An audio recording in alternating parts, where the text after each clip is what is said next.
James, how's it going? Can you hear me? Yeah, can everything good? Oh, okay, everything good. James, this is an unexpected moment when Albert become MVP twice. You know, everybody talk about where is Sin on week 5, and then maybe Sin will replace Albert. But hey, you know, it's like you just put this Sin soul into this Albert, and what happened with Albert? So this is maybe your improvement with your players, or yeah, I mean, it's because the RRQ's member is really put the trust, or yeah, maybe they have a new chemistry with Albert. So what do you think, James? Kalau Albert udah di MPO, kita harus percaya dia. Oh, wow, oke. Dia percaya dia, sama dia juga dapat chemistry. Udah 2 minggu dapat chemistry. Dan dia sekarang mainnya agak takut juga bagus. Oke. Kenapa? It's the true Albert. Yeah. What? It's the true Albert, like true Albert that we want to see. Oh, oke. Jadi kalau misalkan teman-teman tadi bilang ada 2 ya bisa bilang, tapi kalau misalkan dengan sisi kayak gini, permainan Albert berarti lebih defensif. Well, Albert, kalau kita ngomongin Albert nih, James, Albert head to head with Sin, which one you prefer with? I mean, this new condition in RRQ Hoshi. I think they are both good. It's just the different play style. And of course, people know Sin more than Albert, but of course, Albert is young, so he's like a sponge. He learn a lot. He learn things fast than others. Oh, karena Albert masih muda, jadi kalau kata James ini dia fast learner lah, belajarnya cepat bisa dibilang. Dan memang ya anak muda emang gak ada yang tahu. Anyway, James will hold you, dan kita bakal ngobrol sebentar sama Mars nih dari Onyx Esports. Dan inilah dia Mars dari Onyx Esports. Aduh Mars, gimana nih Mars? Bisa dibilang ekspektasi kamu juga kan waktu itu kayak bilang oke, Onyx ketemu RRQ kita udah siap. Tapi bener. Albertnya bener-bener beda banget nih, 180 derajat. Albert bermain dengan sangat-sangat luar biasa dengan Link, dengan Kari. Gimana pendapat kamu nih melihat Albert yang tiba-tiba wow, amazing untuk hari ini? Boleh sih, seru banget sih pertandingannya, kelihatan kayak dia improve, terus dari kita juga bisa bikin kita lebih improve lagi dengan lihat gameplay dari mereka juga. Itu sih. Oh, apa penghambatnya nih yang menurut Mars mungkin secara kasat mata ya? Ini kan mungkin kalau misalkan nanti bakal dibahas untuk Evolve kayaknya bakal lebih panjang kan. Tapi tipis-tipis aja. Apa sih yang membuat Onyx kesulitan ini dari 2 game yang diamankan? Mesti latihan tarik ulur lagi paling dari kitanya.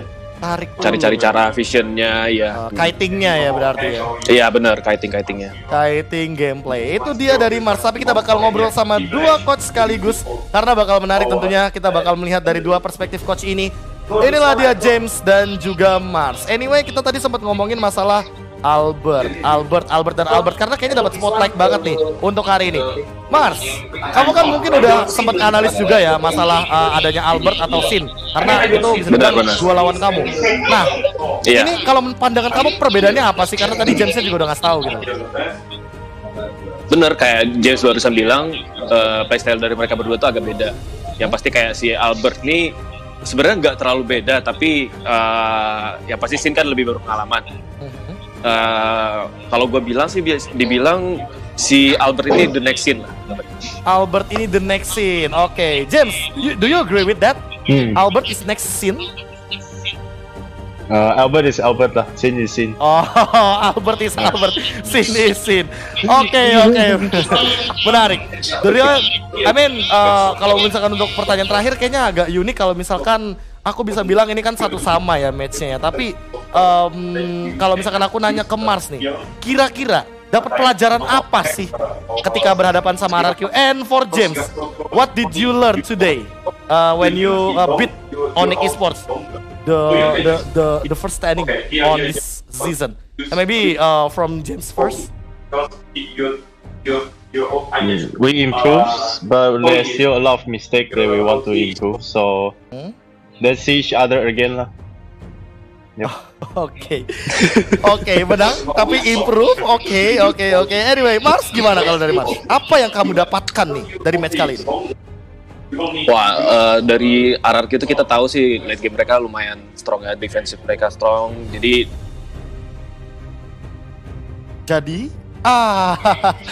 jadi jangan sampai kena stun ya. Anyway, buat teman-teman, anyway, thank you juga untuk James dan juga Mars. Itulah dia dua perspektif yang berbeda juga dari para coach, dan aku bisa bilang memang cukup setuju sih kalau kita ngomongin masalah perbedaan dari Albert dan juga Sin. udah diganti satu orang. Bakal susah banget ngomonginnya. Gimana ngomongin?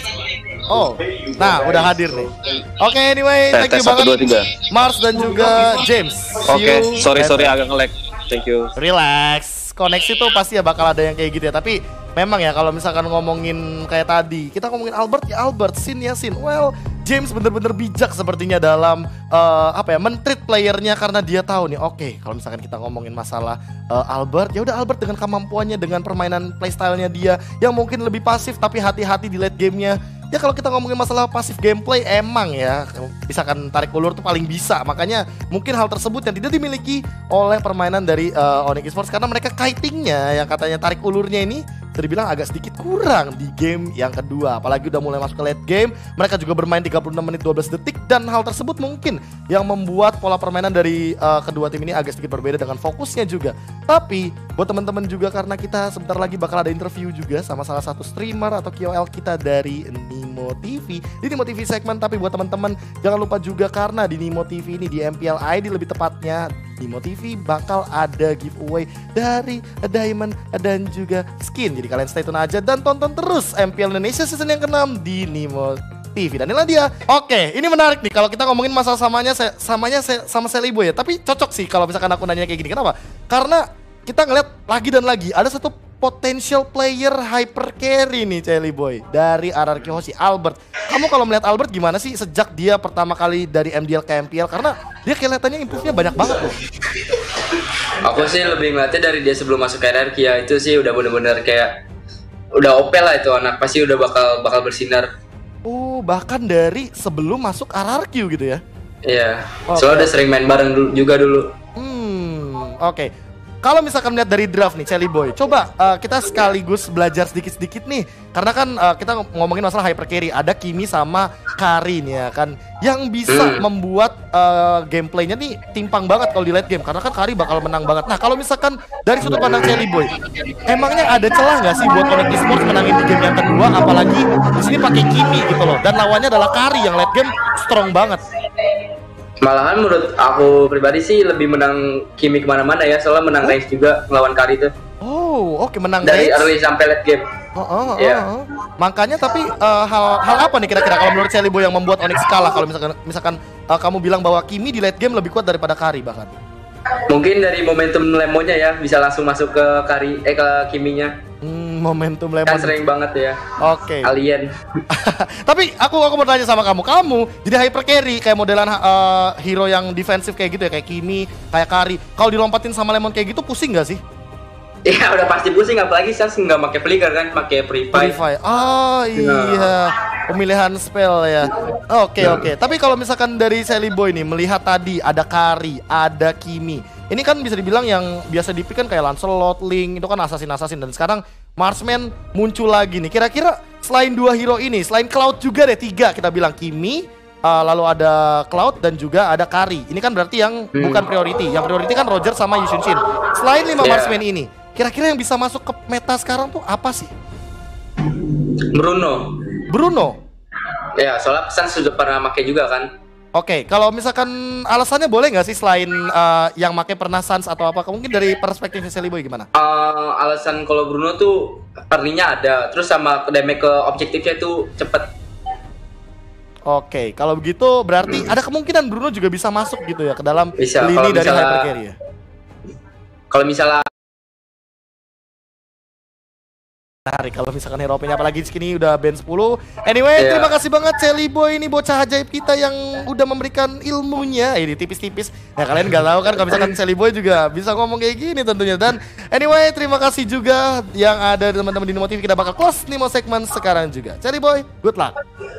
Thank you. Dan itulah dia Nimo TV segmen, tentunya kita sudah selesai dengan 2 match yang sangat luar biasa tentunya. Dengan, ya bisa dibilang tadi interview juga sama coach-coach kita dan juga ada QL dari Nimo TV segmen. Dan tentunya mungkin sudah juga penutup kita untuk di minggu yang kelima kali ini. Anyway, jalan-jalan ke Balikpapan, sampai jumpa minggu depan, caster. Silakan.